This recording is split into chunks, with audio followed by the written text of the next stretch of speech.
তোমার জন্য দেশ নাকি দেশের জন্য তুমি?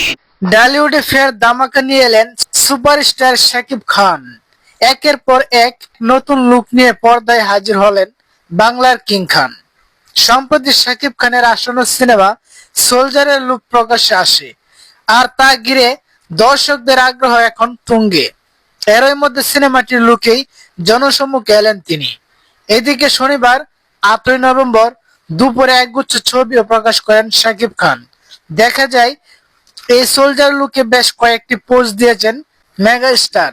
কালো সানগ্লাসে চোখ ঢাকা এবং তার গুফের জন্য নজর সরানো মুশকিল হয়ে পড়েছে শাকিব ভক্তদের। মূলত গত শুক্রবার 7ই নভেম্বর সকালে রাজধানীর বনানীতে একটি প্রতিষ্ঠানের নতুন আউটলেট উদ্বোধনী অনুষ্ঠানে অংশ নেন শাকিব খান। এই সময় তার আগমনের খবর মুহূর্তেই ছড়িয়ে পড়ে আশেপাশের পুরো এলাকায়। এর পরপরই সৃষ্টি হয় হাজারো দর্শকের ভিড়। প্রিয় তারকাকে এক নজর দেখার জন্য হুমড়ি খেয়ে পড়ে উৎসুক ভক্তরা। ভিড় সামলাতে হিমশিম খেতে দেখা যায় উপস্থিত নিরাপত্তা কর্মীদের।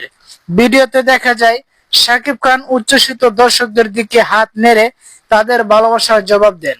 প্রযোজনা সংস্থা সান মিউজিক অ্যান্ড মোশন পিকচার্স এর এই সিনেমায় শাকিব খানকে একজন দেশপ্রেমিক হিসেবে দুর্নীতি ও সিন্ডিকেটের বিরুদ্ধে লড়তে দেখা যাবে। অ্যাকশন ড্রামা ঘরানার এই সিনেমাটি চলতি বছরের ডিসেম্বরে মুক্তি পাবে বলে শোনা যাচ্ছে। সো ফ্রেন্ডস, ভিডিওটি আপনাদের কাছে কেমন লাগলো অবশ্যই কমেন্টে জানাতে কিন্তু ভুলবেন না। বন্ধুগণ, ভিডিওটি ভালো লাগলে একটা লাইক দিয়ে দিবেন। আর নতুন নতুন মুভি নিয়ে আপডেট নিউজ পেতে আমাদের এই চ্যানেলটিকে এখনই সাবস্ক্রাইব করে দিবেন। ধন্যবাদ। আসসালামু আলাইকুম।